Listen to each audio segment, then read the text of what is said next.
Hello friends, welcome to easy notes for your online study channel. आप सबके अपने YouTube channel पे आप सभी का बहुत बहुत स्वागत है।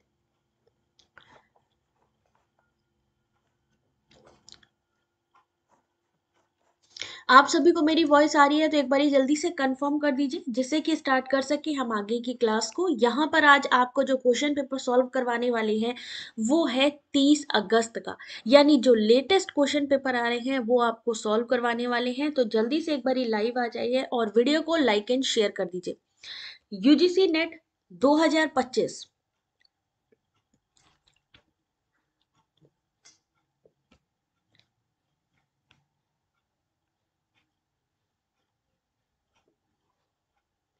जल्दी से एक बारी कंफर्म कर दीजिए अगर आप सभी को मेरी वॉइस आ रही है, क्योंकि यहाँ पर स्टार्ट करेंगे 30 अगस्त के क्वेश्चन पेपर के साथ में। प्रॉपर आ रही है? जय महाकाल। स्टार्ट करते हैं आज के क्वेश्चन के साथ में। 30 अगस्त का क्वेश्चन पेपर है और आपने क्या करना है कि कॉपी पेंसिल लेके बैठना है। आज डीआई के क्वेश्चन भी हम लोग सॉल्व करते चलेंगे क्योंकि टाइम कम रह गया है। तो यहाँ पर 30 अगस्त 2024 लेटेस्ट जून के री एग्जाम का क्वेश्चन पेपर जो कि आपके अगस्त और सितंबर के बीच में हुआ था, क्वेश्चन नंबर 1 आप लोगों के सामने हम यहाँ पर शेयर करने वाले हैं। तो जल्दी से सब लोग लाइव आ जाइए। क्वेश्चन नंबर 1 ध्यान से देखिए। अभी क्वेश्चन नंबर 1 डीआई का क्वेश्चन यहाँ पर डाला हुआ है। सबको डीआई का क्वेश्चन प्रॉपर दिख रहा है? ध्यान से देख लीजिए एक बारी। डीआई का क्वेश्चन दिया गया है। अब इस डीआई के क्वेश्चन में क्या दिया गया है, अभी मैं आपको ऐसा करती हूँ, इसको बाद में सॉल्व करवाती हूँ। पहले हम आगे के क्वेश्चन पे चलते हैं, ठीक है? तो क्वेश्चन नंबर 6 आंसर करना शुरू करिए। अब जो फास्ट क्वेश्चन होंगे उनको पहले सॉल्व करना है। तो question number 6, sun rises in the east को ऐसे लिखा जाता है इस कोड में। Sun set in the west है, हाउस फेसेस ईस्ट को इस कोड में, और हिज हाउस फेसेस वेस्ट को इस कोड में लिखा जाता है। तो इन्होंने कहा ईस्ट और वेस्ट को कैसे लिखा जाएगा। एक क्वेश्चन आप सभी के सामने है और ये क्वेश्चन आपके 30 अगस्त के क्वेश्चन पेपर में पूछा गया है। आपको सिंपल सा कोडिंग वाला क्वेश्चन, रीजनिंग का क्वेश्चन आंसर करना है। तो जल्दी से क्वेश्चन नंबर 6 का आंसर।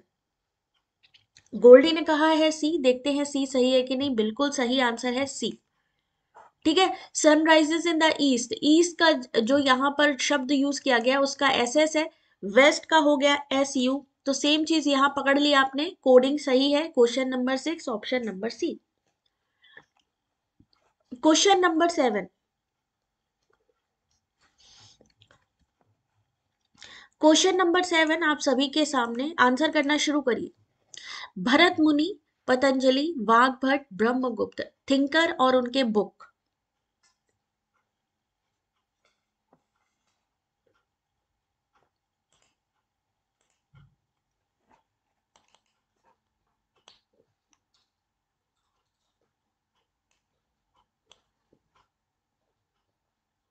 आई होप सबको प्रॉपर दिख रहा है। आंसर करिए इस क्वेश्चन का। क्वेश्चन नंबर है 7। अब आपको बताना है भरत मुनि किससे संबंधित है, पतंजलि, वाग्भट और ब्रह्मगुप्त। क्वेश्चन नंबर 7 सही answer option number A. Bharat मुनि किससे संबंधित है? नाट्य शास्त्र से। नाट्य शास्त्र, भरत मुनि नाट्य शास्त्र से, पतंजलि महाभाष्य से, वाग्भट किससे संबंधित है? अष्टा संग्रह से, और ब्रह्मगुप्त है ब्रह्म स्फुट सिद्धांत। क्वेश्चन नंबर आपके सामने 7 option number A. Question number 8 answer करना शुरू करिए क्योंकि सेम ऐसा ही पैटर्न आपके एग्जाम में आने वाला है। और जिसको भी नेट जेआरएफ चाहिए सबका ध्यान क्वेश्चन पे होना चाहिए, क्वेश्चन सारे सॉल्व होने चाहिए। क्वेश्चन नंबर 8, किस तर्कपूर्ण दोषपूर्ण युक्ति में न्याय तर्क के अनुसार अप्रमाणित मध्य पद शामिल है?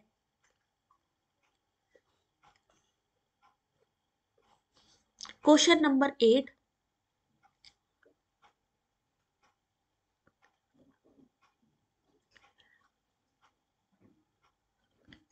चलिए क्वेश्चन नंबर 8 यहाँ पर स्क्रीनशॉट लेते चलिएगा क्योंकि ये जो क्वेश्चन पेपर जून 2024 के करवा रहे हैं इसकी पीडीएफ नहीं मिलेगी। जो क्लास अटेंड करेगा वो स्क्रीनशॉट ले सकता है। क्वेश्चन नंबर 8 सही आंसर है ऑप्शन नंबर सी। आकाश कमल सुगंधित है क्योंकि वह झील के कमल के समान ही होता है। इसमें अप्रमाणित मध्य पद शामिल है क्योंकि यहाँ पर आकाश कमल जैसी कोई चीज होती नहीं है, तो वो क्या है, अप्रमाणित मध्य पद है, उस चीज को प्रूव नहीं किया, आकाश कमल नहीं होता है। ये आज क्वेश्चन पेपर है शिवानी, 30 अगस्त का। अभी जो यूजीसी नेट का जो एग्जाम हुआ है, री एग्जाम हुआ है, 30 अगस्त 2024 का ये क्वेश्चन पेपर लेटेस्ट, जो कहीं भी नहीं है, कहीं भी नहीं है, सिर्फ एक्सक्लूसिव हमारे पास है।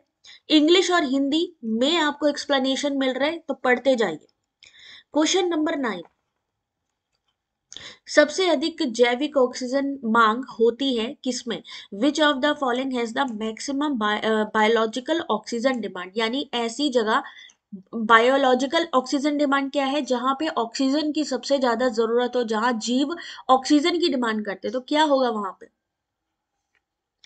क्वेश्चन नंबर 9, आपने कहा है बी, सही आंसर है डी, नगर निगम के जल मल का बहिष्कार, म्युनिसिपल सेवेज इनफ्लुएंट। नगर निगम के जल मल का बहिस्राव में अधिकतम जैविक ऑक्सीजन बीओडी होती है। जैविक कचरे से होने वाले जल प्रदूषण को बीओडी के रूप में जाना जाता है। जैविक कचरे से होने वाले जल प्रदूषण को, water pollution caused by organic waste is measured in terms of BOD. BOD is the amount of dissolved oxygen required by bacteria to decompose organic waste present in water. It is expressed of milligram of oxygen per liter of water. प्रति litre पानी में milligram oxygen में व्यक्त किया जाता है। Question number 10, question number 10 आप सभी के सामने, आंसर करना शुरू करिए अब। मुद्रण का आविष्कार होने के उपरांत इस सूचना की उपलब्धता निम्नलिखित के आविर्भाव के लिए उत्तरदायी थी। Question number 10, the availability of information after the invention of printing was responsible for the emergence of the following. ये जो क्वेश्चन पेपर आप देख रहे हैं कहीं भी अवेलेबल नहीं है, तो इसलिए क्वेश्चन पेपर का ये जो आप स्क्रीन पे देख रहे हो, स्क्रीनशॉट लेते चलिएगा। आपने कहा question number 10 option number B, देखते हैं सही है कि नहीं। सही आंसर है सी, मास मीडिया। मुद्रण का आविष्कार होने के उपरांत सूचना की उपलब्धता मास मीडिया के आविर्भाव के लिए उत्तरदायी थी। After the invention of printing the availability of information was responsible for the emergence of mass media. Correct answer option number C. गलत हो रहा है यहाँ पे, विशाल का सही है, बाकी गलत हो रहा है भाई, देखो ध्यान से। क्वेश्चन नंबर 11, कहां से क्वेश्चन है आपके ये? वीटास्कोप के विकास के कारण निम्नलिखित की शुरुआत हुई। कम्युनिकेशन, आईसीटी से क्वेश्चन है ये। अब देखिए किस तरीके का क्वेश्चन आ रहा है एग्जाम में। Question number 11,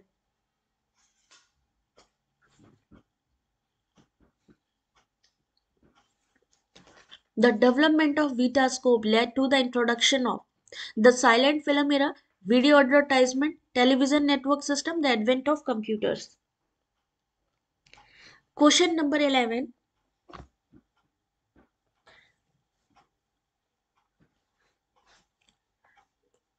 correct answer is, आपने कहा है सी। देखते हैं सी सही है कि नहीं। बिल्कुल नहीं, क्योंकि सही आंसर है ए।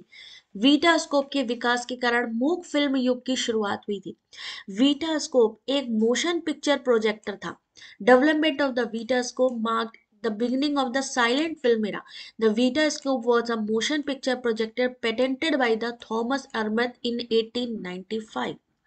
इसका पहली बार सार्वजनिक प्रदर्शन 23 अप्रैल 1896 को न्यूयॉर्क शहर के कोस्टर ऑफ बॉयल के म्यूजिकल हॉल में किया गया था। पहली मूक कौन सी फिल्म थी हिंदी की? तो राजा हरिश्चंद्र। कब आई थी? 1913 में। सब गलत हो रहा है, और यही पैटर्न आपके एग्जाम में आने वाला है। जो आपका एग्जाम होने वाला है, देख सकते हैं कि जून का, इसीलिए कहते हैं एग्जाम का जो लेटेस्ट पैटर्न होता है, लेटेस्ट क्वेश्चन पेपर से पता चलता है। और अगर आपने लेटेस्ट क्वेश्चन पेपर छोड़ दिया तो आप कितना मर्जी पढ़ लीजिए, आपको समझ ही नहीं आएगा कि एग्जैक्ट क्वेश्चन पूछा कहाँ से जा रहा है। अब ये जो क्वेश्चन आप लोग देख रहे हैं, ये आपके कैसे क्वेश्चन है, किसी बुक में अवेलेबल है क्या? किसी बुक में अवेलेबल नहीं है, बीच बीच से उठाया गया है। यानी एप्टीट्यूड टेस्ट एक्चुअली में अब आपका लिया जा रहा है कि आपको इसके बारे में पता है कि नहीं। क्वेश्चन नंबर 12, और सोचो जो लोग नहीं सॉल्व करेंगे ये क्वेश्चन पेपर, उनका क्या होगा एग्जाम में। क्वेश्चन नंबर 12, आंसर करना शुरू करिए। इसीलिए तो ये आपके सामने इंग्लिश हिंदी में लेकर आए हैं, कहीं भी अवेलेबल नहीं है, सिर्फ आप लोगों के लिए। तो भाई पार्टिसिपेट करिए, ज्यादा से ज्यादा लोग लाइक शेयर करिए, जिससे सबको पता चले कि एग्जैक्टली कैसा पैटर्न आया था, कौन सा वो सॉफ्टवेयर है जो डेटा फाइलों को ताला बंद कर ताला खोलने के बदले में वित्तीय भुगतान की मांग करता है। Question number 12। और इस क्वेश्चन का सही आंसर, यानी क्या करता है कि आपका डेटा ले लिया, अब उसने कहा कि जब तक आप पैसे नहीं देंगे, financial payment in exchange for unlocking them, जब तक आप पैसे नहीं देंगे हम आपका जो सिस्टम है जो हैक किया है वो आपको वापस नहीं देंगे। तो ऐसे में क्या होगा, ransomware. Question number 12 option number A ransomware. Explanation साथ में दिया गया है, पढ़ते जाना है, स्क्रीनशॉट लेते जाइए, क्योंकि इसकी पीडीएफ नहीं मिलेगी आपको। थोड़ा सा यहाँ मेहनत इसलिए कराने के लिए कह रहे हैं क्योंकि आप लोगों को एग्जाम पता चल सके कि एक्चुअली में कैसा आ रहा है। रैंसमवेयर क्या है, एक मेलिशियस सॉफ्टवेयर है that lock file in computer and demand ransom यानी फाइनेंशियल पेमेंट। ठीक है, the ransomware attack was first carried on the year 1989। 1989 में पहला रैंसमवेयर हमला हुआ था, एडवर्ड रिसर्चर जोसेफ पोप ने इसे अंजाम दिया था। अगला क्वेश्चन, क्वेश्चन नंबर 13। ये क्वेश्चन बहुत बार आया हुआ क्वेश्चन है, PYQ से उठाया हुआ। तो क्वेश्चन नंबर 13, टाइम मिलेगा सिर्फ 30 सेकेंड्स। उपनय, निगमन, उदाहरण, प्रतिज्ञा यानी फोन से रिलेटेड है। अब आपको बताना है कि यहाँ पर क्या होगा क्वेश्चन का सही आंसर। P फॉर प्रतेजना, H फॉर ये आपका U फॉर उदाहरण, निगमन N फॉर निगमन, और उपनय, उपनय, निगमन, उदाहरण, प्रतिज्ञा। क्वेश्चन नंबर 13, सही आंसर इस क्वेश्चन का ऑप्शन नंबर बी बिल्कुल सही जा रहे हैं। उपनय क्या होता है, सुकरात एक व्यक्ति जो निरपवाद रूप से नश्वर है। निगमन क्या है आपका, इसलिए निगमन जो सबसे लास्ट में गया। उदाहरण क्या चीज है, जो भी मनुष्य है वह पाइथागोरस के समान है। और प्रतिज्ञा, सुकरात नश्वर है। क्वेश्चन नंबर 14,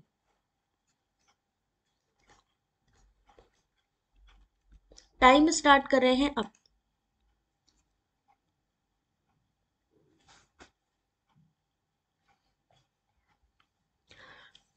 मानसिक आघात या अन्य भय सूचक घटनाओं से अभिप्रेरित भूलने को हम क्या कहते हैं।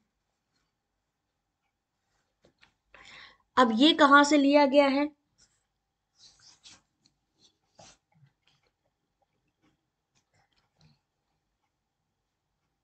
कौन सी यूनिट से लिया गया है। आपने कहा 14 का सही आंसर है सी।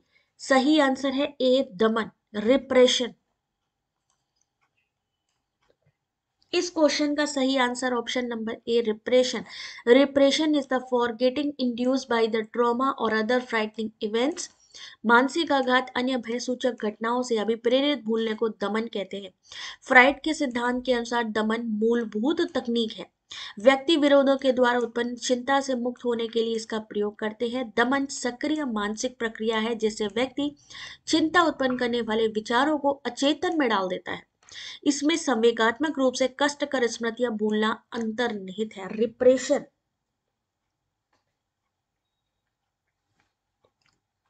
ठीक है, अब फॉर्म फिर अंकित अब नेक्स्ट सेशन पे ही आपको, यानी जून वाले एग्जाम का ही थोड़ा सा वेट करना होगा देन फिर, है ना, क्योंकि अब रीओपन नहीं होंगी एप्लीकेशंस। किस किस का सही हो रहा है, किसका गलत हो रहा है। क्वेश्चन नंबर 15, अब ये देखिए कौन सी यूनिट का क्वेश्चन है, पहले तो ये पता होना चाहिए। क्वेश्चन नंबर 15 आंसर करिए। थैंक यू छोटी, बिल्कुल ठीक हूं मैं।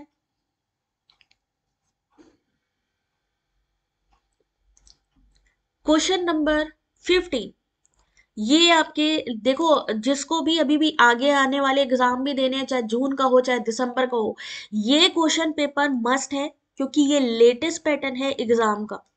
अगस्त 2024 जो यूजीसी नेट का री एग्जाम है वो पेपर, ये आने वाले सभी एग्जाम में दोबारा रिपीट हो सकता है। इसलिए जिन्होंने एग्जाम देना है, जो आने वाले एग्जाम देना चाहते हैं, पढ़ते चलिए।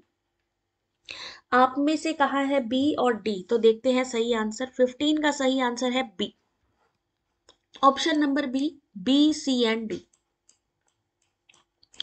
बी, सी एंड डी किसके बारे में बात हो रही है? मानव विषयों के वेब आधारित अध्ययन के संबंध में सही कथन कौन सा है? तो इसमें सहभागी की सुविधा के अनुसार आंकड़ों का संकलन किया जाता है। आंकड़ों का चयन स्वतः होता है, ऑटोमेटिकली होता है, और ये उन सहभागियों के संबंध में किया जाता है जो भौतिक रूप से अनुसंधानकर्ता की पहुंच से बाहर रह रहे हो। सही आंसर है बी। क्वेश्चन नंबर 16, रीजनिंग का एक क्वेश्चन है। 121 के बाद क्या आएगा आपको ये बताना है। Time start.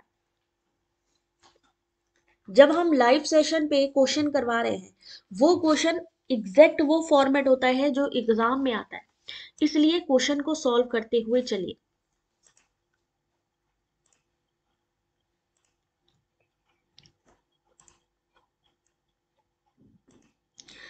इस क्वेश्चन का सही आंसर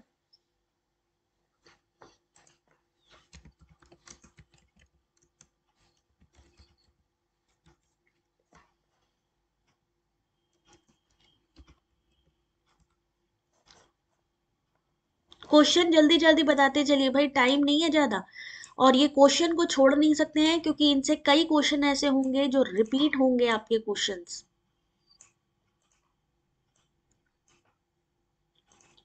क्वेश्चन नंबर 16 सही आंसर है बी। गलत हो रहा है भाई, आज क्या हो रहा है, गलत कर रहे हैं। 1 का क्यूब किया -0, 2 का क्यूब किया -1, यानी ये बढ़ता जा रहा है, फिर 2 हो गया। सेम यहां पर हमने फिर से क्या किया, क्यूब लेते जा रहे हैं, माइनस करते जा रहे हैं। सेम ऐसे ही क्यूब लेते जा रहे हैं और संख्या आगे बढ़ाते जा रहे हैं। तो सही आंसर क्या होगा? आंसर नंबर बी, यानी 211। क्वेश्चन नंबर 70,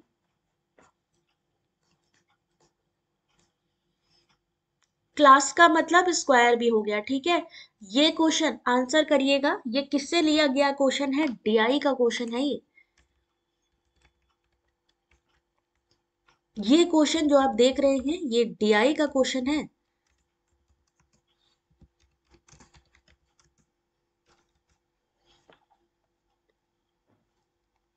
क्वेश्चन नंबर 17 अच्छे से पढ़िए, सॉल्व करिए।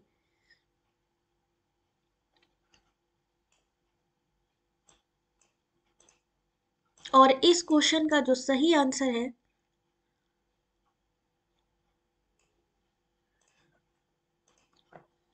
आपने कहा है बी।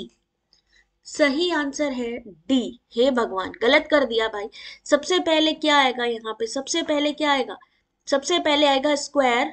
जैसे कि मैंने क्लास के लिए बोला, सबसे पहले क्या आएगा? स्क्वायर। स्क्वायर के बाद क्या आएगा? रेक्टेंगल। रेक्टेंगल के बाद पॉलीगॉन आएगा और उसके बाद ज्योमेट्री आएगी। डिसेंडिंग गुणार्थ के घटते क्रम को व्यवस्थित कीजिए। Decreasing order of significance. Question number D. यहां पर ये आपके सामने किसके बारे में है? यहाँ पर गुणार्थ के घटते क्रम में व्यवस्थित करना है, तो सबसे पहले स्क्वायर आ गया, रेक्टेंगल आ गया, बहुभुज यानी पॉलीगॉन आ गया, और लास्ट में आएगा ज्योमेट्री। ये सारी चीजें किसके अंतर्गत आती है? ज्योमेट्री के अंतर्गत आती हैं। तो मेन कैटेगरी कौन सी है? ज्योमेट्री है, ठीक है ना।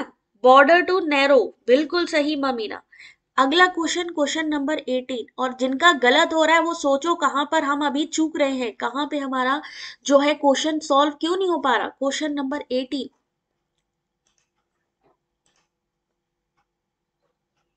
इंक्रीजिंग पढ़ लिया शबाना, कोई बात नहीं। अगला क्वेश्चन आप सभी के सामने, ये क्वेश्चन इस बार भी आएगा आपके सामने। नामिक, जिसे हम नॉमिनल कहते हैं, पहला नॉमिनल है, ऑर्डिनल है, इंटरवल है और रेशियो है। नॉमिनल है ये, ठीक है। आंसर करना शुरू करिए।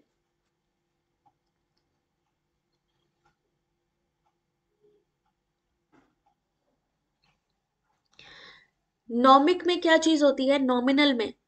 ऑर्डिनल में क्या होती है? रैंकिंग होती है। Interval, ratio. अगर आपको एग्जैक्टली पता होगा इसके बारे में तो आप आंसर कर लेंगे। 19 का सही आंसर 19 है कि 18 है? 18 है भाई। सही आंसर है बी, बिल्कुल सही जवाब आपका। नॉमिनल में क्या आएगा? एथनिसिटी, जिसमें हम कहते हैं नजातीयता। ऑर्डिनल, जिसमें कि आपकी रैंक आती है, क्या हो जाएगा? Degree of heat. Interval, interval में आएगा डेट ऑफ बर्थ। और रेशियो में क्या चीज आएगी? रेशियो में वेट ऑफ स्टूडेंट। सही आंसर है बी।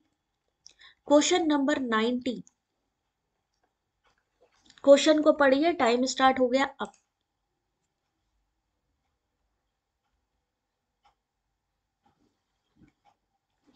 एंग्लो इंडियन की स्थापना कलकत्ता के वर्ष 1816 में किसके द्वारा की गई थी? अंतराल, जन्म तिथि, दो भी अगर ऑप्शन अगर आपको मैचिंग में आ गए तो बाकी के सॉल्व कर लेंगे आप।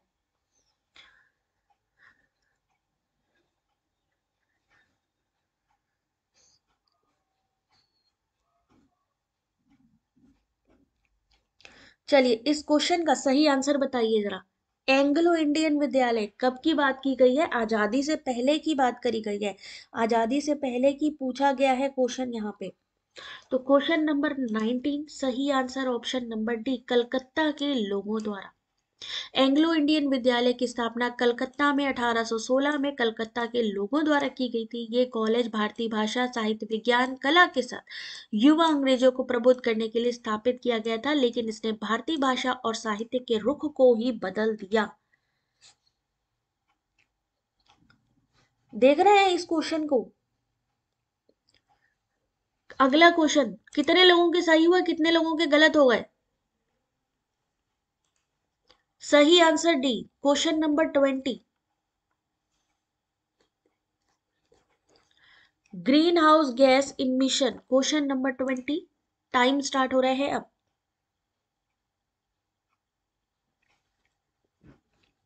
निम्नलिखित देशों में किन देशों को क्योटो नवाचार में 2012 तक अपने ग्रीन हाउस उत्सर्जन को 1990 के स्तर से 5% घटाने के लिए किया गया था?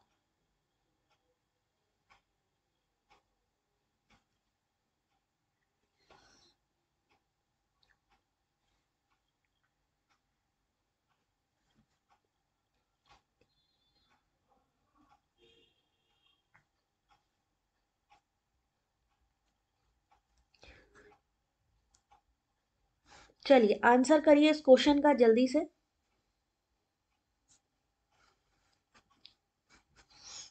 क्वेश्चन नंबर 20 सही आंसर देखिए, option number A, C and D। ए संयुक्त राज्य, सी रूस और डी कनाडा। संयुक्त राज्य अमेरिका, रूस और कनाडा को क्योटो प्रोटोकॉल में 2012 तक अपनी ग्रीन हाउस उत्सर्जन को 1990 के स्तर से 5% घटाने के लिए कहा गया था।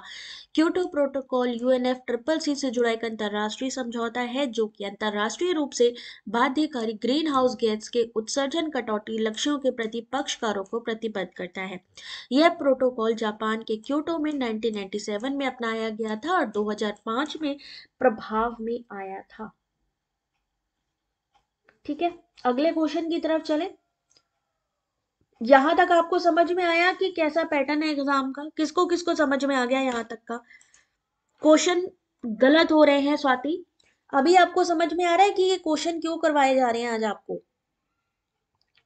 अब समझ में आ रहा है? अब एग्जाम में आप जाओगे और एग्जाम में जाकर के ऐसे क्वेश्चन को फेस करोगे, बहुत इंपॉर्टेंट है।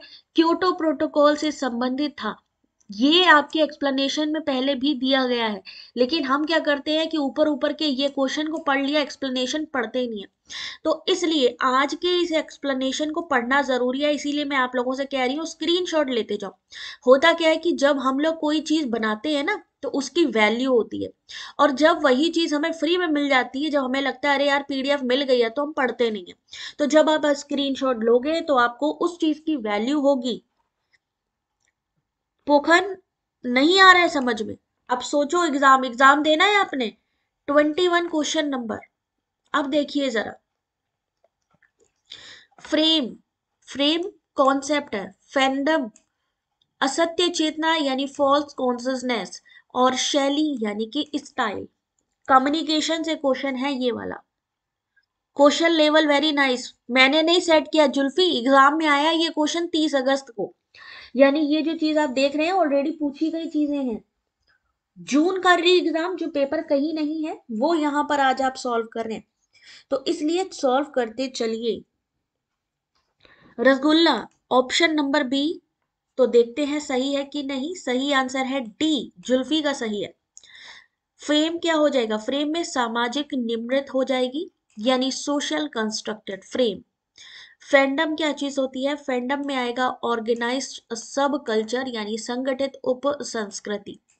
असत्य चेतना, असत्य चेतना में क्या आएगा आपका, the believe that people are deceived if they blindly accept, किसी चीज को आंख बंद करके एक्सेप्ट करना असत्य चेतना के अंतर्गत आएगा। वही शैली यानी कि जो स्टाइल आती है वो किस में आती है, संदेशों का एक ऐसा वर्ग जो सुस्पष्ट विशेषताएं साझा करते हैं। क्वेश्चन नंबर 22 सॉल्व करिए, टाइम मिलेगा 30 सेकेंड। अब यहाँ पर अब आप देखो जरा सा कि क्वेश्चन आप सॉल्व कर पा रहे हो कि नहीं कर पा रहे हो। क्वेश्चन नंबर 22,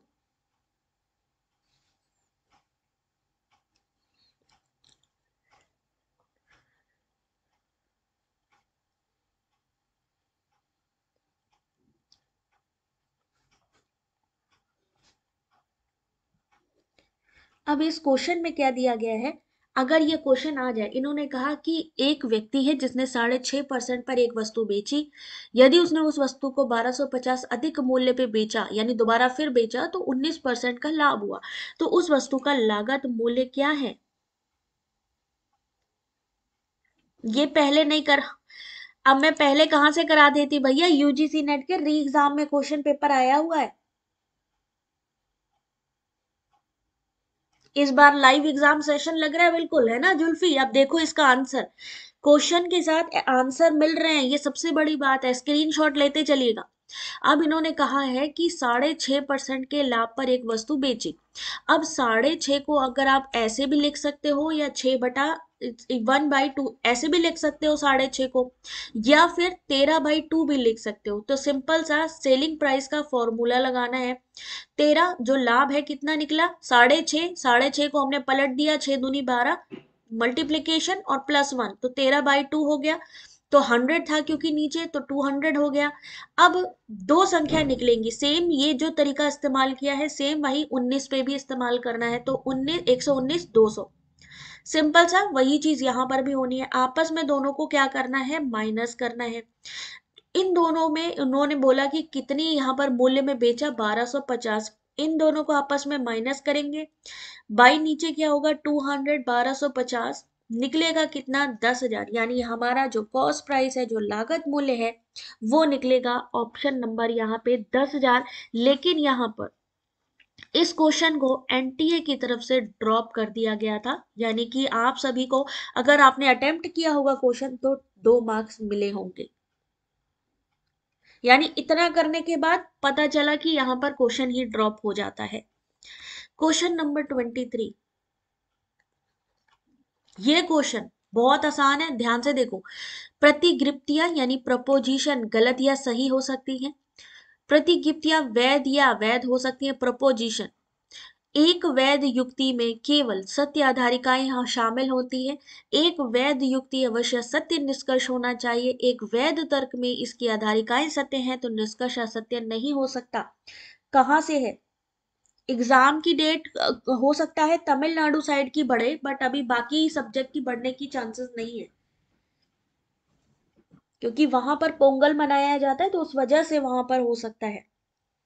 अब ये क्वेश्चन देखो, हमने कहा चलो हम पिछले क्वेश्चन को छोड़ देते हैं कि मैम मेरे को नहीं आ रहा, अब आगे के क्वेश्चन को भी तो सॉल्व करना पड़ेगा, उनके लिए हम क्या करेंगे, आपने कहा है ए और डी, तो 23 का सही आंसर क्या होगा, ऑप्शन नंबर ए, यानी only A and E. Preposition और स्टेटमेंट, स्टेटमेंट कैसी हो सकती है, गलत या सही, ट्रू और फॉल्स। हमारे सामने स्टेटमेंट वाले क्वेश्चन आते हैं ना, अभी ये वाला क्वेश्चन है क्या, स्टेटमेंट ही तो है कि इसमें कौन सा स्टेटमेंट है सही या गलत, तो स्टेटमेंट कैसे होते हैं, स्टेटमेंट ट्रू या फॉल्स होते हैं। Option number E, in a valid argument if its premises are true then conclusion can not be false, अगर हमारे प्रीपोजिशंस, प्रीमाइसेस सही हैं तो हमारी जो कंक्लूजन है वो भी सही ही होगी, बिल्कुल सही है, वो गलत नहीं हो सकती। तो क्वेश्चन नंबर यहाँ पर आप सभी के सामने 23, option number A. Question number 24। हाँ दीपिका, आज क्लास होगी और आज कोशिश रहेगी मैराथन क्लास लेने की, यानी कम से कम 2 से 3 घंटे की क्लास होगी आज शाम की, तो तैयार रहिएगा 6 बजे से। सब लोग 6 बजे से तैयार रहिएगा, ठीक है। मैथ्स की कितने क्वेश्चन आते हैं अभी आप लोग यही देख लेना, 2 से 3 क्वेश्चन होते हैं, इससे ज्यादा नहीं होते। किस व्यक्ति ने 19वीं सदी के आरंभ में भारतीयों के लिए पाश्चात्य शिक्षा का समर्थन किया?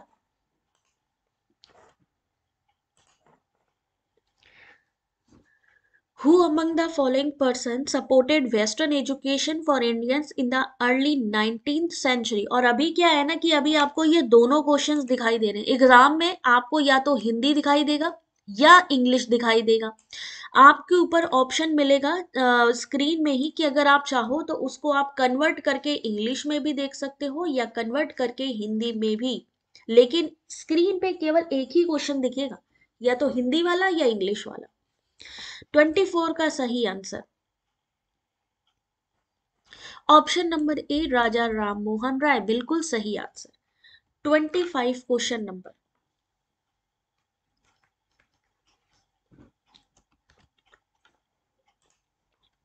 Which of the following tools would be most effective for a teacher wanting to poll student during an online teacher? अब ऑनलाइन लेक्चर, अब मान लीजिए एक उपकरण जो ऑनलाइन व्याख्यान के दौरान विद्यार्थियों के मतदान के लिए, यानी अगर हमें पोलिंग करना है ऑनलाइन तो हम किस चीज का यूज करेंगे इसमें?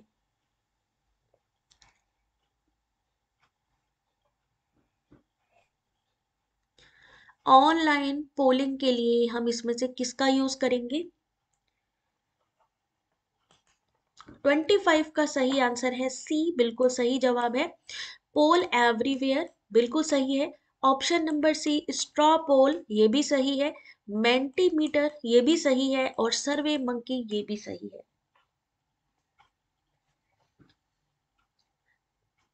अगला क्वेश्चन, क्वेश्चन नंबर 26। एनवायरमेंट का ये क्वेश्चन जरा ध्यान से देखना।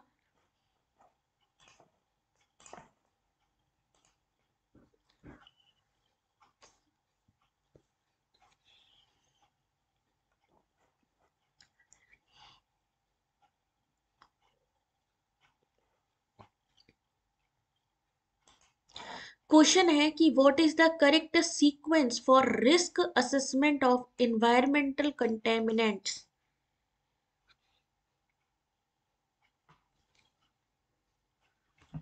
Question number 26।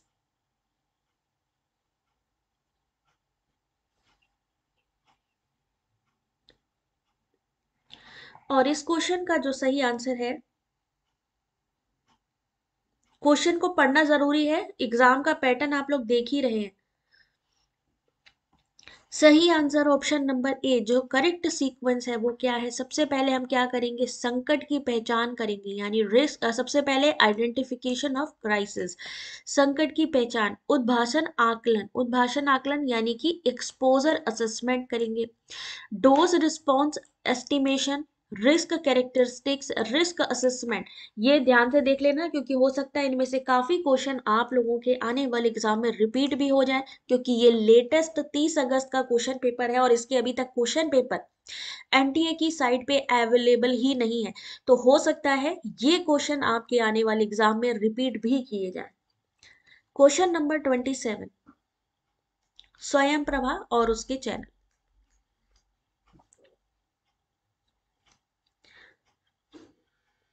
Channel number 10, channel number 11, channel number 12 और 13, इसमें कौन कौन सी चीजें पढ़ाई जाती है?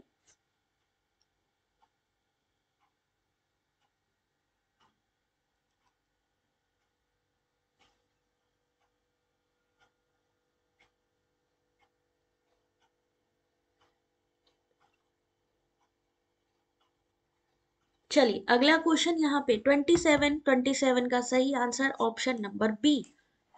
चैनल नंबर 10 किससे जुड़ा है? चैनल अनुप्रयुक्त विज्ञान से। यानी अप्लाइड साइंस से। चैनल नंबर 11 सामाजिक विज्ञान और मानविकी, social science humanities. Channel number 12 किससे संबंधित है? मूल और अनुप्रयोग यानी बेसिक अप्लाइड साइंस। और चैनल नंबर 13 वोकेशनल शिक्षा या फिर कह सकते हैं प्रोफेशनल एजुकेशन। क्वेश्चन नंबर 28, ये क्वेश्चन कहाँ से लिया गया क्वेश्चन है? कोई बता सकता है कि कौन सी यूनिट से लिया गया क्वेश्चन है? अब सोचो, अगर इसको देखे बिना आप एग्जाम में चले गए तो वहां पर आपको लगेगा कि ये कौन सा क्वेश्चन पेपर अपन सॉल्व करने आए हैं, यूपीएससी का कि यूजीसी नेट का, पता ही नहीं चलेगा। ये है रिसर्च का question. Very good Swati, research का क्वेश्चन है ये। इस क्वेश्चन का सही आंसर विशाल क्या होगा? Question number 28, which of the followings are true, इनमें से कौन सा सही है?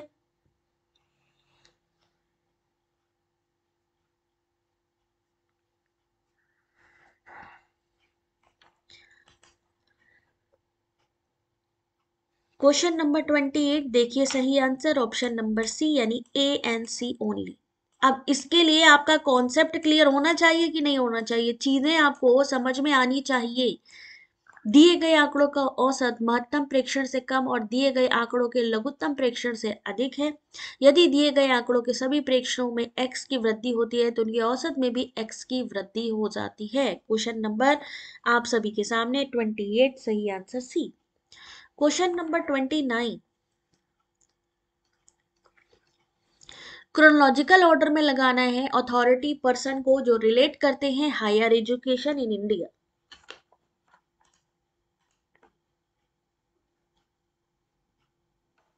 छोटी स्क्रीन वीडियो की क्वालिटी इनहेंस कर लो, क्योंकि ये दोनों ही क्वेश्चन इंग्लिश हिंदी के यहाँ पर एक साथ स्क्रीन में शेयर किए गए। एग्जाम में क्या होता है, एक ही होता है, या तो हिंदी होगा या इंग्लिश होगा।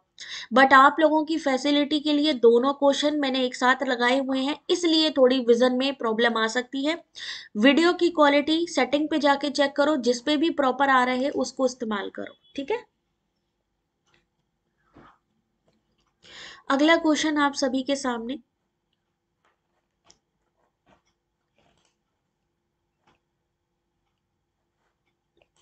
क्वेश्चन नंबर 29, सही आंसर है सी। सबसे पहले क्या आएगा? लॉर्ड डलहौजी 1848 से 1856, लॉर्ड कैनिंग 58 से 62, लॉर्ड रिपन 80 से 84 और लास्ट में है लॉर्ड कर्जन 1905 तक। अभी ये भी क्वेश्चन नहीं प्रॉपर दिख रहा है छोटी? बाकी सबको प्रॉपर विजन आ रहा है? जिसको प्रॉपर विजन आ रहा है एक बार थम्स अप कर लो, क्योंकि नेटवर्क इशू होगा फिर छोटी, नहीं तो फिर अगर बाकी सबको दिख रहा है और अगर आपके में इशू आ रहा है तो नेटवर्क इशू भी हो सकता है। चलो अगला क्वेश्चन, क्वेश्चन नंबर 30। अब ये बताओ कहां से लिया गया क्वेश्चन है? Which of the following are the main characteristics of self directed student in a self directed learning? Self directed जो खुद से हम पढ़ रहे हैं, क्लियर है आप लोगों को, दिख रहा है? छोटी फिर अपना देखो जरा सेटिंग, किस में किस वजह से इशू आ रहा है, अगर मौसम खराब होगा तभी भी आ रहा है, क्योंकि बाकी लोगों को क्लियर आ रहा है, यानी यहां से सही चीजें जा रही है, आगे कहीं इशू हो रहा है। टीचिंग एप्टीट्यूड का ये क्वेश्चन आप सभी के सामने। अब टीचिंग एप्टीट्यूड हम लोग पढ़ते हैं कि इतना इजी है, इजी है। अब जरा यहाँ पर बताओ, सेल्फ डायरेक्टेड मतलब जब हम खुद से कोई चीज सोचते हैं, एक बच्चा जो खुद से अपने दिमाग से चीजों को करने की कोशिश करता है, तो उसमें क्या क्या चीजें होती हैं, वही चीज पूछी है। तो सही आंसर है डी, ये सभी चीजें। यानी उनमें अभिप्रेरणा होती है, व्यक्तिगत लक्ष्यों को चयन करने की क्षमता होती है, आत्मानुशासन होता है, अपना मूल्यांकन करने की योग्यता होती है और अधिसंज्ञानात्मक यानी मेटा कॉग्निटिव स्किल होती है। ये सारी चीजें पाई जाती हैं जब हम सेल्फ डायरेक्शन की बात करते हैं, ये सारी चीजें। अगला क्वेश्चन 31, आपको बताना है कि इनमें से कौन सा गलत जो है यहाँ पर मैचिंग दी गई है। ऑप्शन आपके सामने है।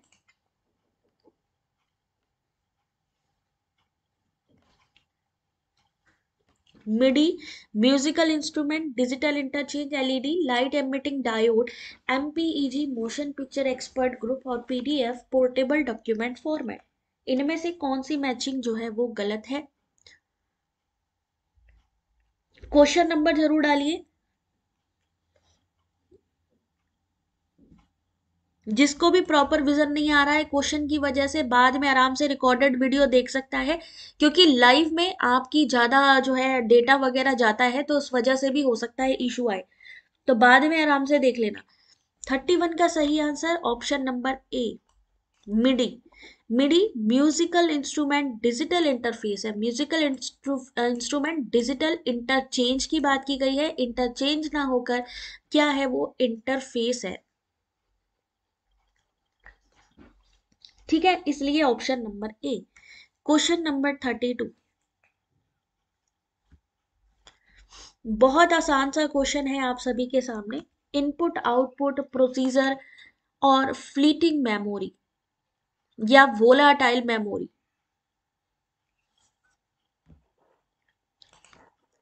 फ्लीटिंग मेमोरी यानी volatile memory. Question number 32,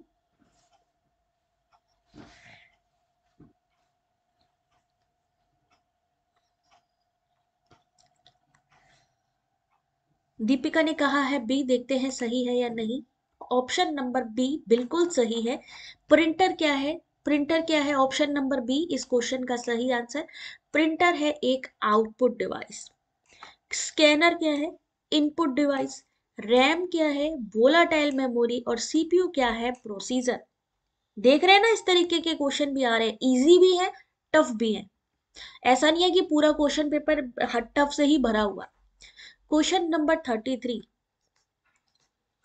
new question कहाँ से लिया गया है? देखिए जरा, सिख कन्या महाविद्यालय। आप बताइए, इंसान एंशियंट यूनिवर्सिटी पढ़ेगा, इंडिया के हायर एजुकेशन को पढ़ेगा, या सिख कन्या महाविद्यालय के लिए पढ़ेगा?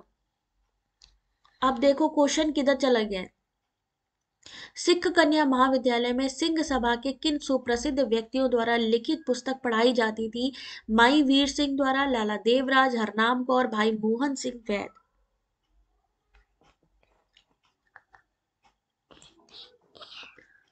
Question number 33, option number B A and D, माई वीर सिंह।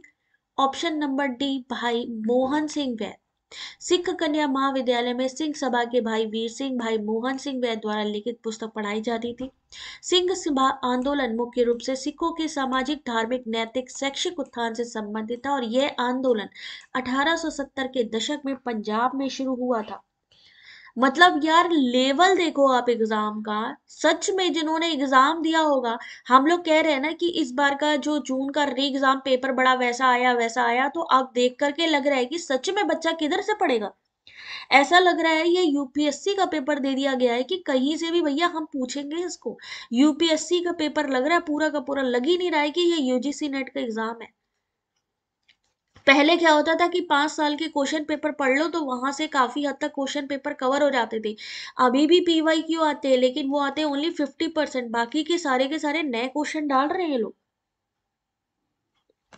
लेवल देखो यार आप। क्वेश्चन नंबर 34, देखो अब ये पीवाई क्यू से डाला है। 34 क्वेश्चन नंबर, आंसर करिए।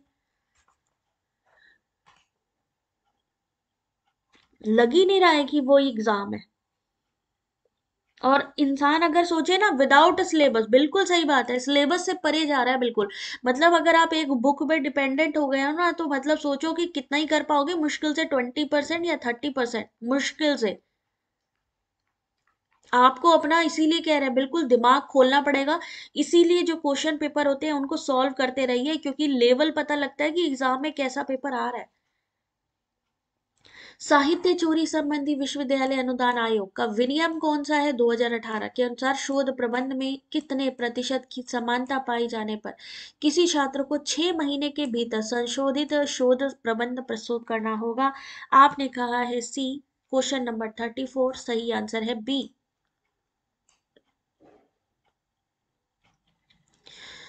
13%। साहित्यिक चोरी 2018 के अनुसार शोध प्रबंध 13%, स्तर 1 10 से 40% की समानता पाई जाने पर किसी छात्र को 6 महीने के भीतर संशोधित शोध प्रबंध प्रस्तुत करना होगा।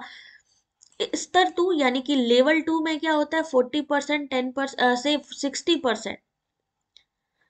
कोई अंक क्रेडिट नहीं दिया जाएगा। संशोधन 1 से 18 महीने के बीच दोबारा, और वहीं आप लेवल 3 पे चले जाएंगे, यानी जो लास्ट है उसमें 60% से ऊपर।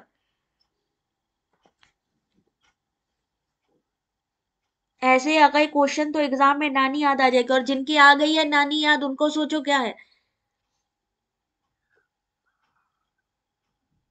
हाँ, जो सिटी स्लिप आई है अभी 3 जनवरी वालों की आई है।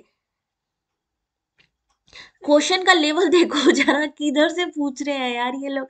पहले होता था 1 2 3 4 लेवल, अब तो ये पूछ रहे हैं कि बताइए पनिशमेंट से रिलेटेड, कि बताइए इतनी पनिशमेंट है तो किधर क्या होगा। 35 क्वेश्चन नंबर एग्जैक्ट ना तो किसी सिलेबस से है यार, जो सिलेबस है फेल है इसके सामने, फेल है सिलेबस आपका। और ये कहते हैं कि उस सिलेबस से पढ़िए। आप सोचिए अगर उस सिलेबस से पढ़ने लगेंगे तो किधर जाएंगे हम लोग, स्टैंड ही नहीं कर सकते। इंटरनेट पोर्टल क्या करते हैं, आईक्यू वाला क्वेश्चन है, यानी आप करंट अवेयरनेस जिसको कहते हैं ना, जनरल अवेयरनेस, वहां से क्वेश्चन दिया गया है। इंटरनेट पोर्टल क्या काम करते हैं, इंटरनेट पोर्टल का काम क्या है।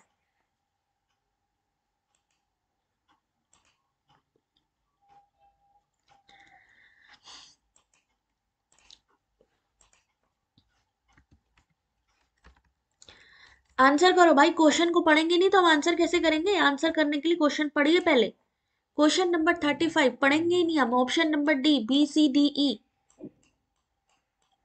पहले को एलिमिनेट कर दीजिए। लोक मनोरंजनकर्ता के समान, इसको हटा दीजिए, एलिमिनेट कर दीजिए बाकी के सारे ऑप्शन।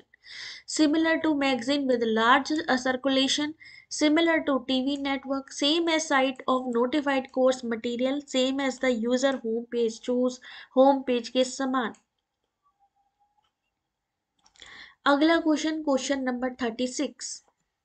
भाई साहब question number 36, inquiry based learning approach.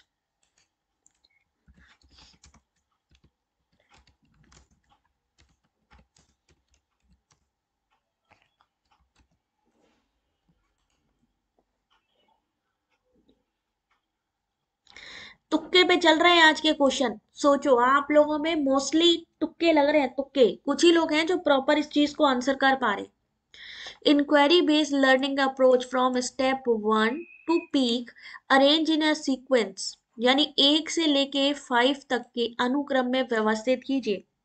पूछताछ आधारित। 36 का सही आंसर ऑप्शन नंबर सी। फिर से उड़ गए हैं यहाँ पे भाई। जुल्फी का सही है, बाकी सारे उड़ गए यहाँ पे।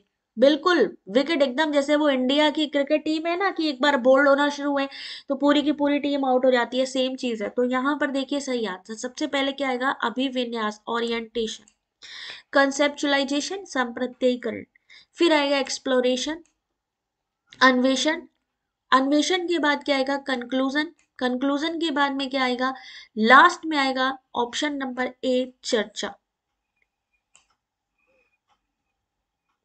ऑप्शन नंबर सी इस क्वेश्चन का सही आंसर।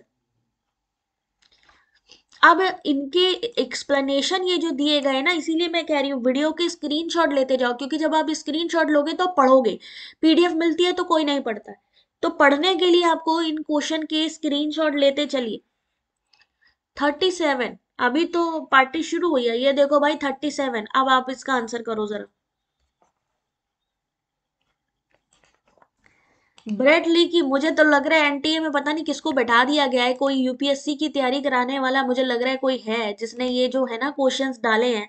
राधा, कितने क्वेश्चन सही हो रहे हैं। 37, सॉफ्टवेयर शीर्षक केवल अनुप्रयोग सॉफ्टवेयर के ही उदाहरण है। Which of the following software title are example of application software, इनमें से बताइए एप्लीकेशन सॉफ्टवेयर कौन से हैं। सिर्फ जो एप्लीकेशन सॉफ्टवेयर है। 83% कह रहे हैं, बैंड बज गई भाई। अगला क्वेश्चन देखो भाई, जल्दी से आंसर करते चलो। यहाँ पर आपको सिर्फ बताना है जो सिर्फ और सिर्फ एप्लीकेशन सॉफ्टवेयर है। 37 का आपने कहा है बी, सही आंसर है भगवान सी, ए एन सी यानी एम एस एक्सेल और option number C Adobe Photoshop. सिर्फ इन्होंने कहा केवल सॉफ्टवेयर टाइटल और example of application software only, A and C. सही आंसर सी इस क्वेश्चन का, फिर से लुढ़क गए। MS Excel, Adobe Photoshop are example of application software. Application software is a group of programs that are designed for a specific task. Software is developed as per the requirement of the institution, person or task. Question number 38, ये पहले पूछा जा चुका है, PYQ है। एक अनुसंधानकर्ता, answer करिए question number 38 का। एक अनुसंधानकर्ता किसी जनसंख्या के संबंध में अध्ययन करता है, उसे कुछ परिणाम प्राप्त होते हैं। अब वह इन परिणामों को किसी भिन्न जनसंख्या के साथ सामान्यीकृत या जनरलाइजेशन करना चाहता है। इसके लिए उसके मापन को में निम्नलिखित दर्शाया जाना चाहिए। क्या दिखाना चाहिए? बाकी सारे सिस्टम सॉफ्टवेयर है। वेरी गुड प्रतीक।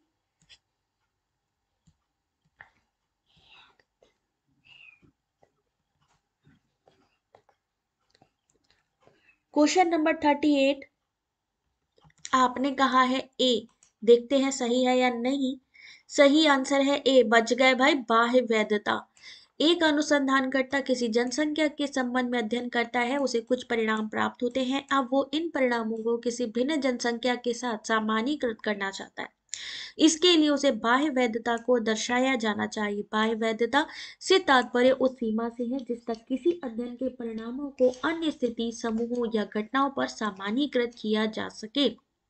बेहतर आंतरिक वैधता अक्सर बाह्य वैधता की कीमत पर ही आती है। 39 question number, conversion. Question number 39 conversion वाला एक क्वेश्चन आप सभी के सामने।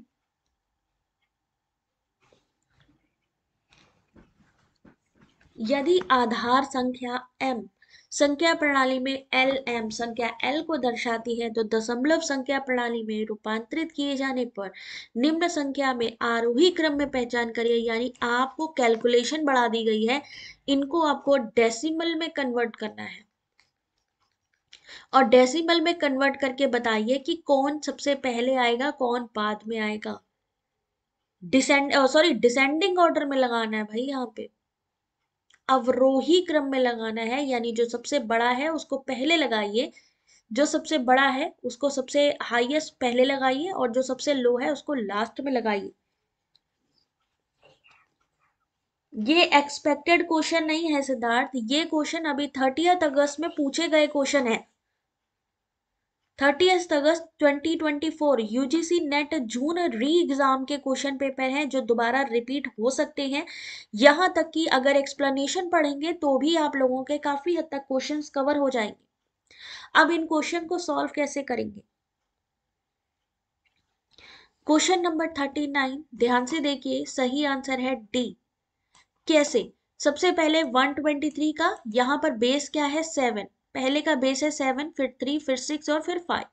सेम चीज सॉल्यूशन करेंगे। जब भी हमें डेसिमल में बदलना होता है तो हम क्या करते हैं, जो भी हमारी संख्या, जैसे लिखा इन्होंने 123, ठीक है, कौन सी संख्या यहाँ पर करी है इन्होंने 7, इसको हमें क्या कन्वर्ट करना है, डेसिमल में कन्वर्ट करना है। तो 7 को ले लिया, पहली संख्या है हमारी 3, तो हम क्या करेंगे 7 पहले 0 से स्टार्ट करेंगे, ठीक है, मल्टीप्लाई करेंगे किससे, ये पहला कौन सी संख्या है 3, फिर करेंगे प्लस, फिर दूसरी संख्या क्या है 7, 7 को ही लेंगे, 7 0 7 1, दूसरी संख्या है 2, फिर क्या करेंगे प्लस, फिर हम 7 की 2 0 से स्टार्ट होगी, आगे बढ़ती जाएगी जितनी भी संख्या है, क्योंकि लास्ट संख्या है 1 तो 1 को लिख देंगे।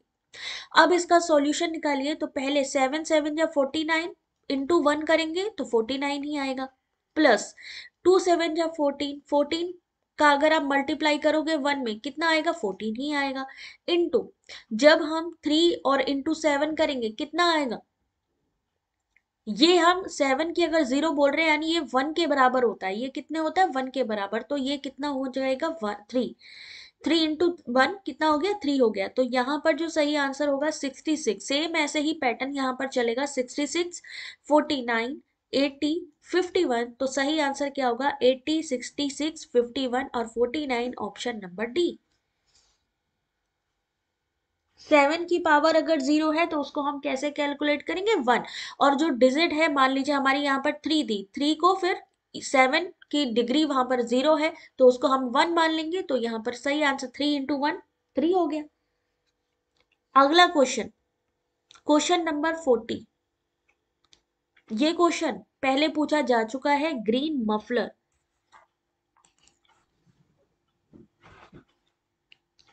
क्वेश्चन नंबर 40, ग्रीन मफलर किसके लिए इस्तेमाल किया जाता है।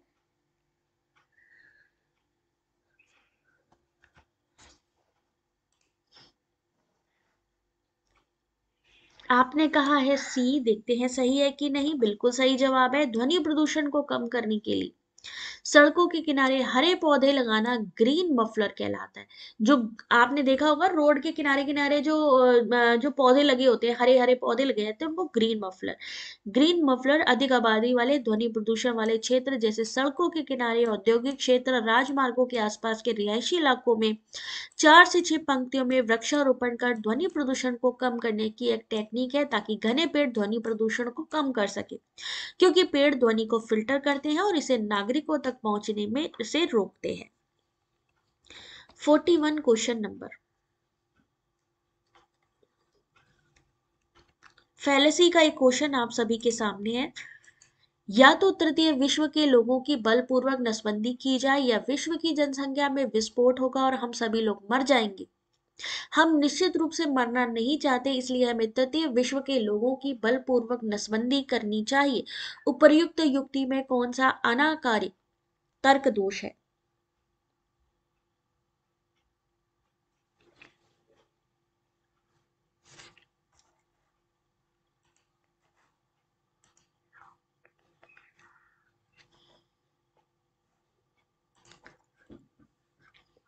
अनकंसिडर्ड जनरलाइजेशन, स्लिपरी स्लोप, असत्य द्विभाजन यानी फॉल्स डिकोमी, या फिर व्यक्तिगत आक्षेप एड होमिनम। 41 का सही आंसर है सी, फॉल्स डेकोमी यानी सत्य द्विभाजन। असत्य द्विभाजन यानी फॉल्स डिकोमी नामक अनाकारिक दोष मिथ्या द्वैतवाद, एक तार्किक भ्रांति जो दो विकल्पों को इस तरीके प्रस्तुत करती है जैसे कि वो एकमात्र ही संभावना हो। False dichotomy is a logical fallacy that present two option. दो ऑप्शन उन्होंने दिए हैं कि या तो हम उनकी नसबंदी करा दें, या फिर विश्व की जनसंख्या में विस्फोट हो जाएगा। दो ऑप्शन दिए, as if they are the only possibility. उनके हिसाब से केवल यही दो पॉसिबिलिटीज हैं। तो यहाँ पर जब इस तरीके का ऑप्शन हो तो क्या हो जाएगा, ऑप्शन नंबर सी, असत्य द्विभाजन। 42, ये क्वेश्चन पीवाईक्यू से है आपकी, ऑलरेडी आपको पता है एयर पॉल्यूटेंट्स के बारे में। आंसर करिए, इनमें से कौन सा वायु प्रदूषक माना जाता है। ये क्वेश्चन कोई भी नहीं करवा रहा, कहीं भी नहीं है जुल्फी ये क्वेश्चन। और सबसे बड़ी बात है, अगर कहीं अवेलेबल होगा भी नहीं इन केस, तो कुछ ही क्वेश्चंस होंगे, बाकी सारे नहीं है। और हम आपको डेली बेसिस पे सारे करवा रहे हैं। इससे पहले के भी जून के एग्जाम के ऑलरेडी क्वेश्चन हमारे लाइव सेक्शन पे आप लोग देख लीजिएगा, ठीक है। तो क्वेश्चन हम जून री एग्जाम के कोशिश करें कि पूरे के पूरे करवाएं। 42 का सही आंसर, लाइक शेयर भाई करते जाना जिसको भी अच्छी लग रहे हो। 42 का सही आंसर, इस क्वेश्चन को आयोग ने इसका उत्तर विकल्प डी माना है, जो कि गलत है। Commission has considered option D as the wrong answer. सही आंसर क्या होगा, फ्लाई ऐश होगा, इसमें होगा धूम कोहरा यानी स्मॉग भी होगा। स्मॉग के अलावा और क्या चीजें होनी चाहिए, इस क्वेश्चन को ड्रॉप किया गया है। एयर पॉल्यूटेंट आर सूट, है ना, जिसको कज्जल कहरा कहते हैं, या type of particular matter that is a mixture of solid particle, fly ash, pollutant produce from coal fired, smog. Question number 43, आप देखो कम्युनिकेशन का एक और क्वेश्चन, जरा ध्यान से देखना। 43 का आंसर। धुंध नहीं आएगा मेरे ख्याल से, धुंध एयर पोल्यूशन में नहीं आएगा।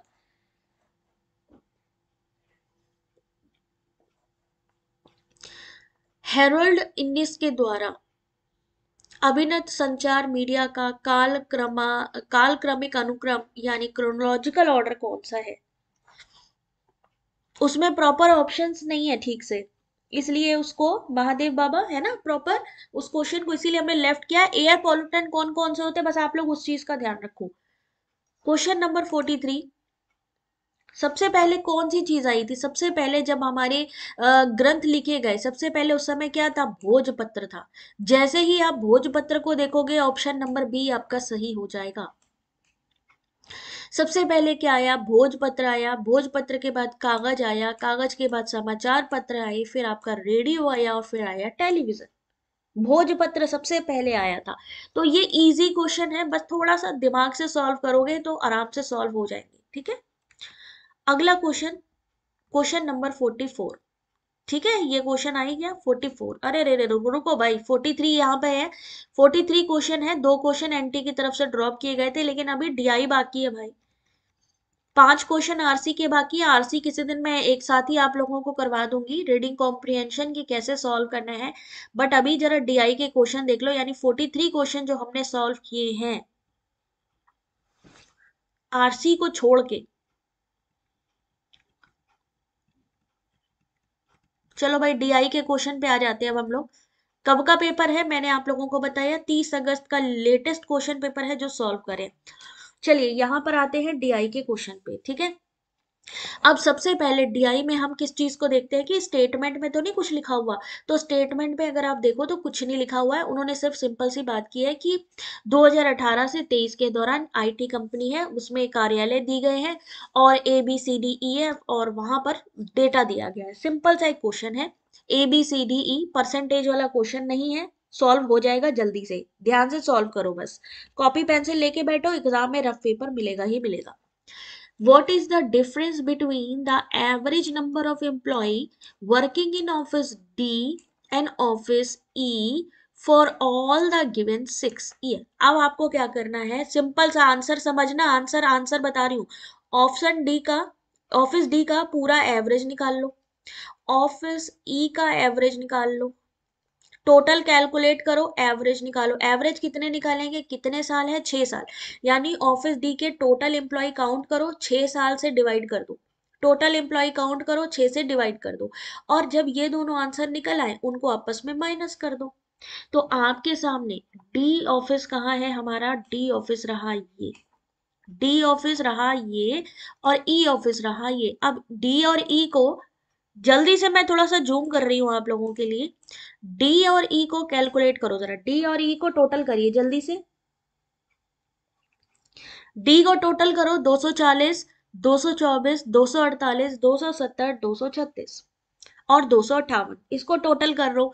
जब हम एवरेज निकालेंगे तो इस टोटल को, कितने सालों की बात करी इन्होंने, कहा 6 सालों में, तो 18, 19, 20, 21, 22, 3, 6 साल है। तो डी का जो टोटल होगा उसमें आपको 6 से भाग दे देना है। ई को टोटल कर लो, 280, 304, 316, 332, 340, 348। कुछ लोग इतने एक्सपर्ट होते हैं कि यहीं से ही डायरेक्ट कैलकुलेशन करते हैं, उनको कुछ और करने की जरूरत नहीं होती, सिंपल सा यहीं से ही। अब इसको कैलकुलेट करो, इसको भी 6 से भाग दे दो, यानी दोनों का एवरेज निकल आएगा। जब दोनों का एवरेज निकल जाए तो आपस में माइनस करो।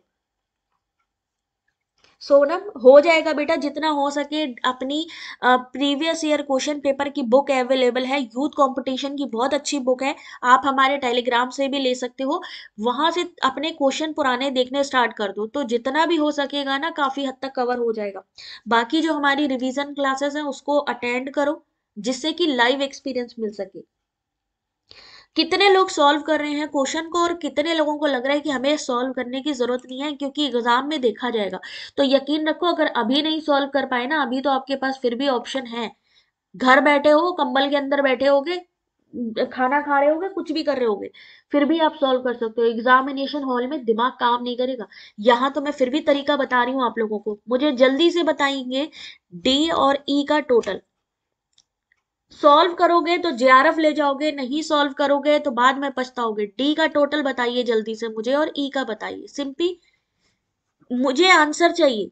आंसर का मतलब है कि आप मुझे ये बताइए कि टोटल डिफरेंस क्या है। स्वाति टाइम क्यों चेंज कर दिया बेटा? एक्चुअली क्या है ना कि थोड़ा सा टाइमिंग इस वजह से, मेरी बेड भी छोटी है, ठीक है ना, तो इस वजह से मेरे को टाइम का थोड़ा सा इशू रहता है, हॉस्पिटल ड्यूटी में है। अच्छा अच्छा अच्छा अच्छा, कोई बात नहीं दीपिका, अभी तो सॉल्यूशन मैं दिखाऊंगी, जो कर सकते हैं वो लोग सॉल्व करें, अदरवाइज कोई दिक्कत नहीं है, आंसर तो मेरे को दिखाना ही है। अब देखो ध्यान से इस क्वेश्चन का सही आंसर देखो, अब जरा टोटल करेंगे इसका। क्या कहा था, 6 से भाग दे दीजिए, जब करेंगे तो 246, कोई टेंशन नहीं है, ठीक है। फिर दूसरी संख्या ली हमने, ई को ले लिया, हमने डी को ले लिया, सेम चीज है, एवरेज निकालेंगे, इन्होंने कहा औसत संख्या, तो कितना हुआ 246 और 320 आपस में माइनस कर देंगे, सही आंसर क्या आएगा, ऑप्शन नंबर ए 74,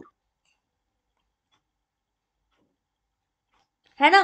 तो क्या डिफिकल्ट है ये क्वेश्चन? बिल्कुल डिफिकल्ट नहीं है, सिंपल सा, दोनों में एवरेज निकालना था और आपस में माइनस कर देना था।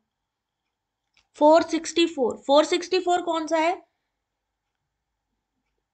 अगला क्वेश्चन देखिए, क्वेश्चन नंबर 2, डीआई का क्वेश्चन नंबर 2, ध्यान से देखो, अभी समझ में आ जाएगा, तरीका समझ लो, बाकी तो अपने आप आ जाएगा। इन्होंने क्या कहा, इन्होंने कहा सिर्फ अनुपात निकालिए, किसका अनुपात निकालना है, employ working in all the 6 offices in the year 2018 and 19, यानी 2018 का टोटल कर लीजिए सभी के लिए, और 2019 का कर लीजिए, 2018 और 2019, जल्दी करिए जरा सा, टोटल करो। 290 लिख लो, चाहो तो नहीं समझ में आए, 176, 222, 240, 280 और 272, टोटल कर लिया। सेम ऐसे ही 2019 का कर लिया, 256, 152, किसके लिए पूछ रहे हैं हम, ईयर के लिए। ईयर के लिए कैसे चलेंगे, ऐसे चलेंगे, और हम जब हम section wise A B C D चलेंगे तो ऊपर से नीचे, 240, 224 और 304, 264, टोटल कर लो इसका और इसका, और बस अनुपात निकालना है, डिवाइड करना शुरू करो इन लोगों को। 2 का सही आंसर 1480, जैसा कि आपको बताया, इसका निकला 1480, इसका निकला 1440, डिवाइड करेंगे, पहले तो जीरो जीरो हटा दो। आप 148 और 144 को ऐसी संख्या से काटो जिससे कि दोनों के दोनों डिवाइड हो सके। ऑप्शन सी करेक्ट है, बिल्कुल सही बात है, 37 36 सही आंसर है।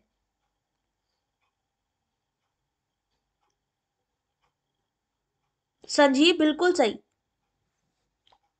दो से देखो, सिंपल सी संख्या, आप दो से भी इसको काट सकते हो, दो में 148 आ गया, 144, सॉल्व करना शुरू करोगे समझ में आ जाएगा।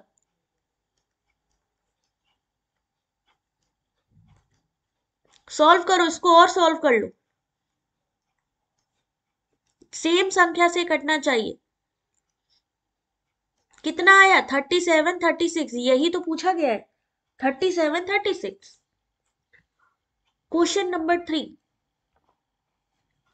कार्यालय एफ में ठीक ठीक कितने वर्षों में गत वर्ष की तुलना में कार्यरत कर्मचारियों की संख्या में 6% वृद्धि से अधिक रही है? ऑफिस इन हाउ मैनी, कौन सा ऑफिस, एफ। एफ ऑफिस में ठीक ठीक कितने वर्षों में गत वर्ष की तुलना में कार्यरत कर्मचारियों की संख्या में 6% से अधिक की वृद्धि हुई है? शीतल आपके पेपर 30 तारीख का पेपर था, ये वाला 30 अगस्त का। निवेदिता क्या आंसर होगा बेटा इसका? कैसे निकालेंगे, जब हम पिछले वर्ष की तुलना करेंगे, तो पहला हमारा वर्ष है 272, अब यहाँ पर 2017 का निकाल नहीं सकते, अब हम क्या करेंगे 2019 से निकालना शुरू करेंगे। कैसे निकालेंगे, जो भी हमारा 2019 है, मान लीजिए 264 है, ठीक है, 272 माइनस 264 अपॉन किसको लिखेंगे, पिछला साल, यानी 272 इंटू करो 100, देखो कितना परसेंटेज बढ़ा। सेम ऐसे ही फिर अगली संख्या पे चले जाओ, 280 माइनस करो 264, अब देखो यहाँ पर बढ़ रहा है घट रहा है, इनटू करो कितना पुराना, यानी 264 इंटू 100, पुराना साल, ये पुराना साल है और नया साल ये है। परसेंटेज निकालते जाओगे तो सही आंसर क्या निकलेगा? ये हो गया 2019, ये हो गया 20, सेम ऐसे ही 21 का निकालिए, 280 के बाद 252, तो ये संख्या यहाँ पर तो नहीं हो सकती क्योंकि यहाँ घटा है, इन्होंने वृद्धि की बात की है, तो वृद्धि इसमें हुई है। फिर आगे 252, 292 कितनी हुई है? 292, 300, तो 6% की वृद्धि देखनी है आपको केवल। तो क्वेश्चन नंबर यहाँ पे सही आंसर है ऑप्शन नंबर बी 2। सबसे पहले 2019 से 20 के बीच में कितनी हुई? सेम चीज आपको 264 इंटू 100 बताया था, तो 6.06 की। दूसरी 21 से 22 में, 21 से 22 वाला कौन सा हो गया? 252, 292, क्योंकि 280 के बाद 252 घटा है ना, तो फिर यहाँ पर जो हमारी वृद्धि है 6% से ज्यादा, तो यहाँ पर सही answer option number B. Question number 3 option number B. Question number 4 इन्होंने लिखा है 2020 के लिए। 2020 कहाँ है हमारा? ये रहा 2020, ठीक है। The number of employ working in office is approximately percent less than the number of employ working in all the 6 office together. 2020 में कार्यालय सी के बारे में बात करी गई है, कार्यालय सी की बात करी गई है कि सी में कार्यरत कर्मचारियों की संख्या सभी 6 कार्यालयों में मिलकर उसमें कार्यरत कर्मचारियों की कुल संख्या से कितने प्रतिशत कम है। क्या करेंगे? सी का कितना है? 264, टोटल भी कर लो 2020 का, इनका टोटल कर लो, टोटल करो और डिवाइड करो। अजय क्या होगा आंसर? सी। क्वेश्चन नंबर 4 सही आंसर है डी। 264 ऑलरेडी सी के लिए निकला ही था, ठीक है। फिर मैंने कहा आप इन सब का टोटल कर लो, इन सब का टोटल करेंगे आएगा 1572। जब हमें परसेंटेज निकालना है तो हम क्या करेंगे?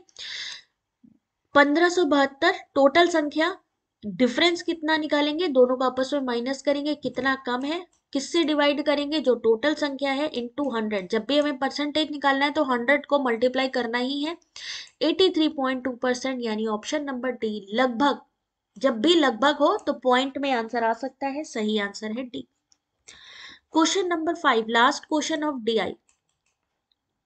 व्हाट इज द रेशियो, अब रेशियो पूछा है, of the number of employ working in office A to the number of employ working in office B in all the 6 year, यानी ए का टोटल कर लो, बी का टोटल कर लो और अनुपात बताओ जल्दी से। क्वेश्चन नंबर 5,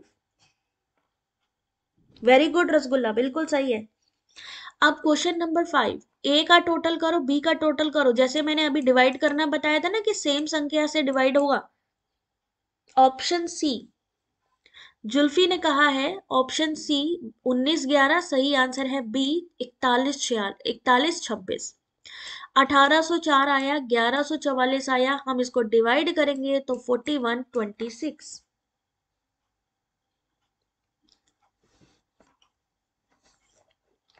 ध्यान से देख लो क्वेश्चन, ऑप्शन।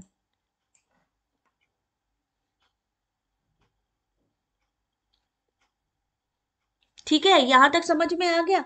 डीआई समझ में आ गई? जरूरी नहीं है कि हमेशा डीआई टफ ही आए, कभी कभी इजी भी आती है, और ये इजी लेवल ही है डीआई का। यानी अगर आपने ये 5 क्वेश्चन सॉल्व कर लिए तब समझो 10 नंबर आपके कंफर्म, कहीं नहीं जा रहे 10 नंबर आपके कंफर्म। आरसी वहीं से ही आपको आंसर निकल आएंगे, तो 10 नंबर वहां से भी आरसी कंफर्म हो जाएगा। आरसी भी मैं करवा दूंगी, रीडिंग कॉम्प्रिहेंशन, आपको खुद समझ में आ जाएगा कि एक्चुअली में ज्यादा टफ नहीं है। कुछ क्वेश्चन टफ हैं, कुछ क्वेश्चन आपके आईक्यू बेस हैं, कुछ क्वेश्चन आपकी अवेयरनेस है। अब ये जैसे ये क्वेश्चन आपका दिया गया कंप्यूटर बीटा स्कोप, ये अवेयरनेस के क्वेश्चन है। करंट अफेयर के लिए उन्होंने कहा है, करंट अफेयर कहें या फिर हम अवेयरनेस कहें, तो ये सारी चीजें हैं। क्वेश्चन 43 हमने सॉल्व कर लिए हैं। रीडिंग कॉम्प्रिहेंशन हमारी बाकी है। रीडिंग कॉम्प्रिहेंशन हम एक क्लास लगाएंगे, 4-5 इकट्ठे आपको सॉल्व करवा देंगे। तो जिसको भी ये समझ में आया हो, क्वेश्चन लेवल मॉडरेट था। हम लोग कहते हैं ना कि जब हम लोग एनालिसिस आती है मॉडरेट लेवल था, तो मॉडरेट लेवल क्या है? वो यही है, ठीक है ना। तो अब मिलेंगे हम आपसे 6 बजे, क्योंकि 6 बजे से होगी हम लोगों की मैराथन क्लास, ठीक है। 6 बजे से कोशिश यही रहेगी 6 बजे से हो। इन केस अगर नेटवर्क इशू होता है तो फिर मैं टाइम कंफर्म कर दूंगी। जो भी गाइस हमें सपोर्ट करना चाहते हैं तो यूपीआई आईडी के थ्रू हमारी मेंबरशिप ले सकते हैं, जो कि सिर्फ 299 है। ठीक है। मिलते हैं नेक्स्ट क्लास में। आई होप कि क्वेश्चन अच्छे लगे होंगे आप लोगों को, स्क्रीनशॉट लेते रहिए। चलिए मिलते हैं भाई नेक्स्ट क्लास में, तब तक अपना ध्यान रखिए, take care, God bless you, और स्क्रीनशॉट लेते जाइएगा। गलत हो गया संजीव, कोई बात नहीं, दोबारा सॉल्व करो, क्वेश्चन को सॉल्व करो दोबारा, या नंबर बदल के सॉल्व करो। ठीक है। चलो मिलते हैं नेक्स्ट क्लास में, तब तक अपना ध्यान रखिए, take care, God bless, thank you everyone.